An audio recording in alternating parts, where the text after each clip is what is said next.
문갑식의 진짜 팁입니다. 제가 며칠 전에 트럼프 대통령하고 김정은이가 판문점에서 쇼를 할 때 분명히 김정은이가 모종의 행동을 할 것이라고 말씀드렸죠. 마침내 25일 날 김정은이가 두 발의 탄도미사일을 쐈는데 한 발은 430km, 또 한 발은 690km. 근데 우리나라 군은 430km까지 북한이 쏜 탄도미사일의 궤적을 추적하다가 그 이후부터 놓치고 말았대요. 그리고 결국엔 미국의 정보를 가지고 690km를 비행한 것을 알았던 겁니다. 특히 그 690여 킬로미터를 날아간 미사일은 우리가 과거에 본 적이 없는 신형 미사일. 5월 9일 날 단거리 탄도미사일 발사 이후 77일 만에 새로운 도발입니다. 이렇게 보면 우리는 지금 뭐하고 있는 나라입니까? 이거 진짜. 아니 북한한테 5만 톤 쌀 주겠다는데 그쪽에서 싫다 그러고 그래도 굳이 주려고 그러고 그 대가로 김정은이 직접 지시했다는 거 아니에요? 탄도미사일 쏴봐라. 왜? 한미 연합훈련에 대한 경고용으로 미사일 쏴요. 그 다음에 그 며칠 전에는 중국하고 러시아 전폭기들이 사전에 짰겠죠. 지들끼리 공중에서 우연히 마주쳤을 리는 없고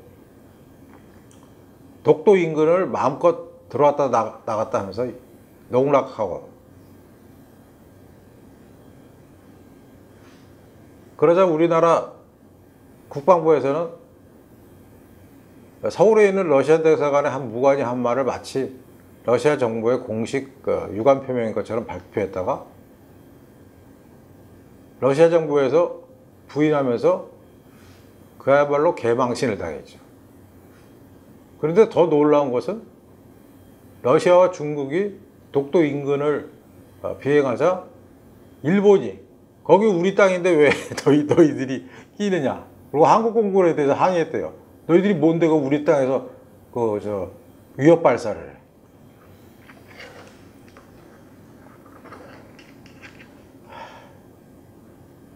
제가 이런 꼴이 날 줄 알았어요. 이런 꼴이 날 줄 여러분도 아셨을 거예요. 자, 그렇게 보면 말이죠. 북한은 지금 계속적으로 도발하고 있어요. 23일 날 신형 SLBM, 제가 말씀드렸죠. 잠수함에서 발사하는 탄도미사일. 굉장한 비대칭 전력이죠. 위협적인 무기입니다. 그거를 보란듯이 공개하고 이틀 만에 또 탄도미사일 쐈어요. 쌀도 필요 없대. 그럼 무슨 소리예요? 먹고 살만 하던 소리죠 지금. 근데 우리는 그냥 그 대통령이 북한만 해바라기처럼 바라보는데 취해갖고 이 동북아시아에서 거의 외톨이, 왕따, 이지매 당하고 있어요. 누구 때문에? 문재인 대통령 때문이죠 뭐. 오죽하면 권성 전 대법관이시지 뭐 헌재재판관인지 하는 분들이 법조인들 47명이 모여서 올해 말까지 이런 식으로 하면 문재인 대통령을 탄핵해야 된다 라는 성명서를 모여서 낭독했는데 신문에 보도된다고는 딱 한 군데밖에 없었어요. 문화일보. 조선일보도 안 났어. 동아일보도 안 났어. 왜? 기자들이 미쳤거나 못 쓰겠기 때문이겠죠. 그런 중요한 얘기를 안 써요? 김광일이 이민가에서는 하더라고요. 제가 보니까. 미안했는지. 오늘 아침에는 또 보니까 그 부산 지역의 법조인 470명이 신문에 광고를 한 거 보니까 문재인 대통령에 대한 탄핵 얘기까지 지금 나오고 있죠. 왜냐하면 지금 이건 나라 꼴이 아니에요. 제가 누누이 말씀드리지만 2년 2개월 만에 이렇게 철저하게 멀쩡한 나라를 바보 같은 나라로 만들다니. 야, 그 제주도 그런 제주면 진짜 우리가 이제 기댈 때라고는 진짜 미국밖에 없어요. 미국마저 우리에게 우리가 내민 손을 치운다면 우리는 그냥 뭐라 그럴까? 알거지? 거리에 낳는 수준이 되겠죠. 미국은 그럼 그거를 맨입으로 해주겠어요? 이 세상에 맨입이 어디 있어요? 뭐 요구하겠죠. 방위비 분담을 좀 더 늘려라, 뭐 하라. 결국 그래서 우리나라가 해온 것이라고는 탁현민류의 판문점쇼 몇 번에 취해갖고 취했죠. 국민들도 취하고 정치 지도자들도 취하고 취해서 세상 돌아가는지 모르고 정신을 차려보니까 사방에 늑대와 곰과 이리들이 득실득실거리면서 어떻게 해서 저놈 살점을 한 점 더 떼어먹을까? 130년 전하고 똑같죠? 그보다 더 할지도 몰라요, 지금. 게다가 정권 주변에 있는 인사들은 하나같이 무능력자들, 바보들. TV에 나오는 얼굴 보면 한심하게 짝이 없더라고요. 어떻게 해서든지 대통령한테 잘 보여서 자리 보전이냐 하려고 간신기가 철철 넘쳐 흐르더군요. 제 눈에 보기에는. 뭐가 바른 말 하나 하는 사람도 없고. 아유, 진짜. 북한은 제가 예고한 대로 핵을 포기하지 않을 겁니다. 근데 미국 사정에 정통하신 저희 시청자분들은 또 반대 의견도 전해오셨어요.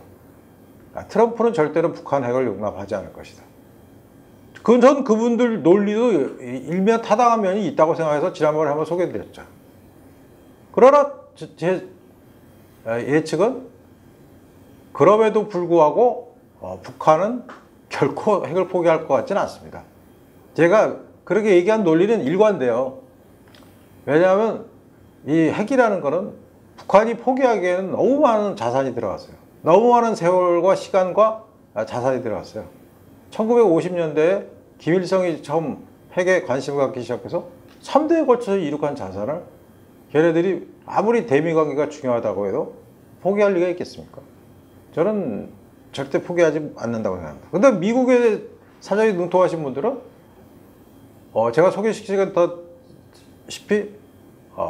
트럼프는 반드시 북한을 핵 포기 국가로 만들고 평양에다가 뭐 교회를 세우는 뭐 이런 꿈을 실현할 것이다. 이렇게 지적해 주시는 분도 있는데 저는 읽어보고 생각의 방향이 다를 뿐이지 논리적으로는 그 말씀도 상당히 일리가 있구나 하고 수긍하고 있습니다.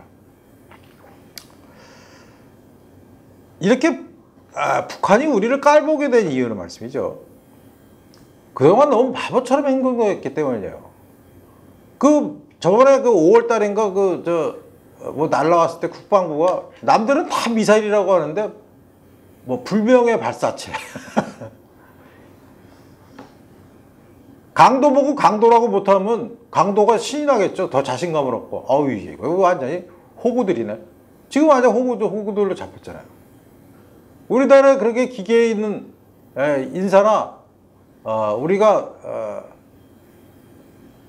우리 나라를 구할 수 있는 인물이 그렇게도 없으니까 500만인가 5천만인가 하는 이 많은 인구 중에서 있겠죠.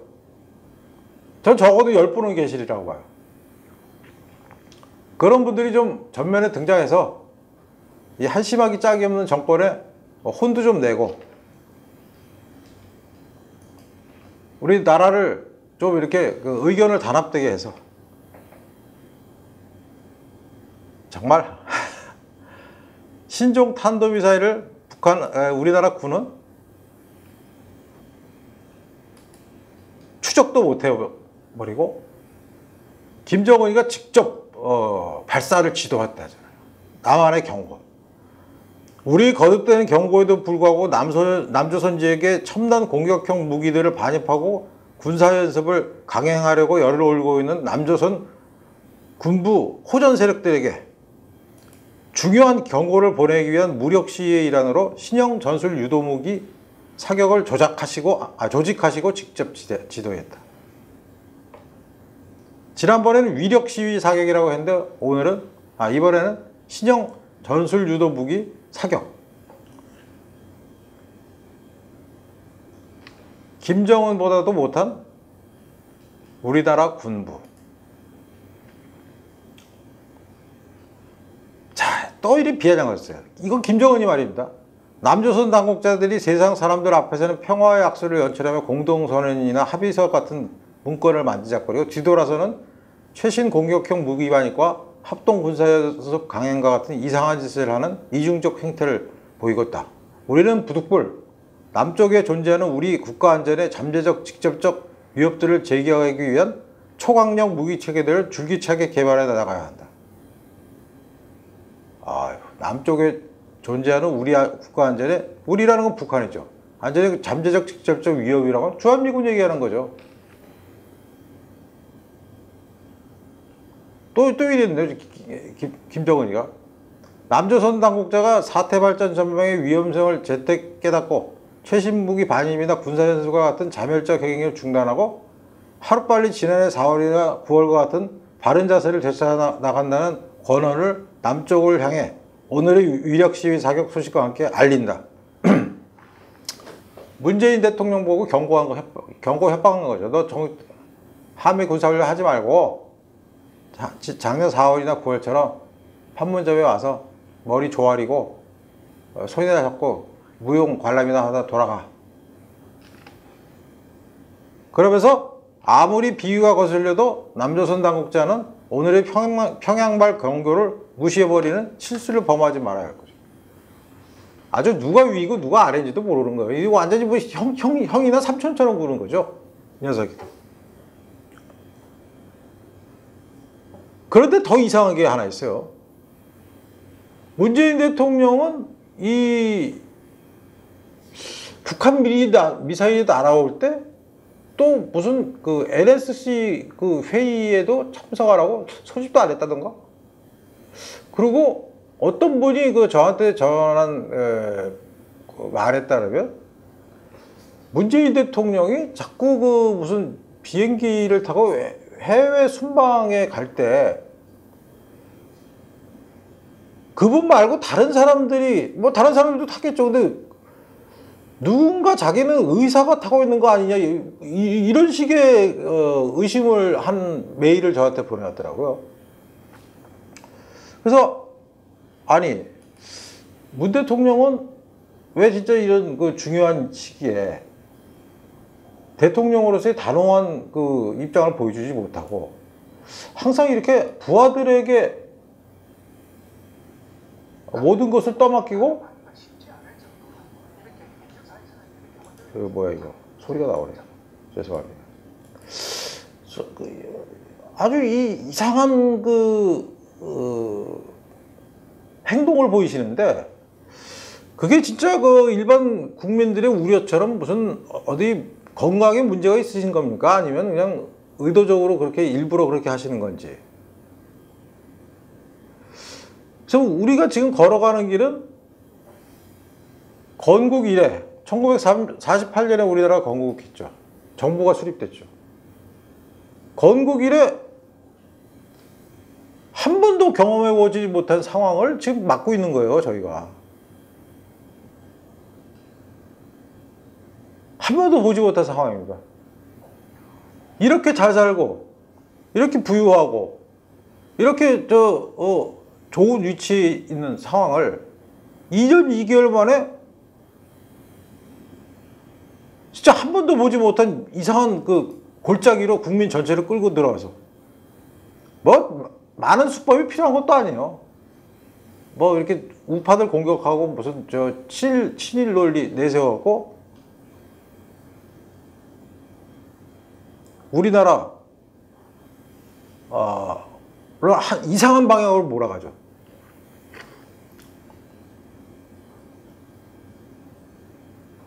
자신들의 무능을 감추기 위해서 적개심과 증오심을 일으켜서 거기 또 홀라당 사고가 넘어가는 사람들은 뭐 일제 뭐 의류를 사지 않는다는 둥, 일본 여행을 가지 않는다는 둥, 그럴 때일수록 당당하게 서로 교류하고 의연한 모습을 보여야 일본 정부에서도 역시 한국인들은 배포가 남다르구나 이러고 나와서 하는 것이지, 그거 무슨 일본 영사관 침입하고 무슨 거리에 침 뱉고 일장기 찍고 그런다고 달라질 게 뭐가 있어요. 더 야만적인 민족으로 보일 뿐이지.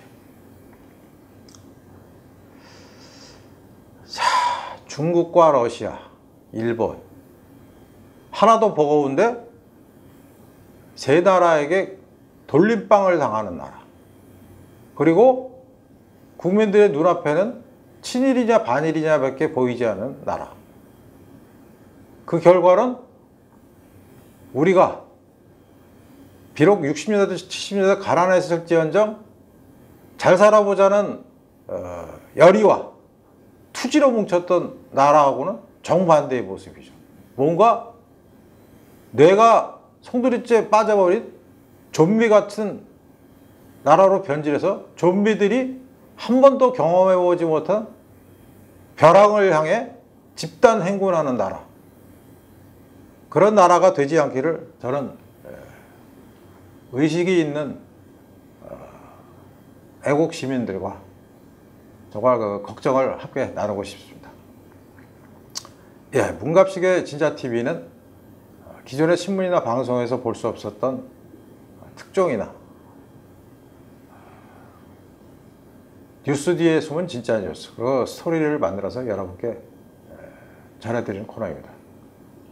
아직도 문갑식의 진짜 뉴스하고 진짜 TV를 헷갈려 하시는 분들이 많은데요. 그것도 통합하라 이러시는 분들 많은데, 제가 디지털조선에 가서 하는 진짜 뉴스는 제가 아르바이트를 뛰는 거예요. 그쪽에 가서. 그리고 이것은 제가 직접 운영하는 코너고, 그래서 그쪽도 열심히 해야 되지만 저는 이쪽도 신경을 많이 쓰고 있죠. 그래서 여러분들이 제 건강에 대해서도 우려해 주죠. 근데 진짜 한 두 달 전 영상하고 싹 비교해 보니까 제가 봐도 살이 너무 빠졌더라고요. 그래서 사실은 이 코너를 준비한다는 게 만만치 않은 집중력이 요구됩니다. 왜냐하면 우선 아이템을 어떻게 선정해야 되고 발언의 수위를 어떻게 조절해야 되며, 이것이 편파적인 방송이 되지 않으려면 어떤 요소를 가미해야 되고, 이거를 머릿속으로 계속 그 계산을 해나가서 해야 되기 때문에 비록 한 15분에서 20분 떠드는 거지만 상당히 체력이 많이 소진됩니다. 그래서 어제 그제는 이제 그 무슨 낙지 회식하면서 제가 기존에 촬영해 놓은 것으로 했고, 오늘은 또 새로운 이제 주말을 맞아서 여러분께 생생한 뉴스를 전해드리고자 제가 직접 나왔습니다. 예. 앞으로도 문갑식의 진짜TV 구독과 좋아요, 댓글 많이 달아주시고 주변에 널리 홍보 좀 해주시기 바랍니다. 그리고 월간조선 구독이나 유무형의 후원도 감사드리겠습니다. 고맙습니다.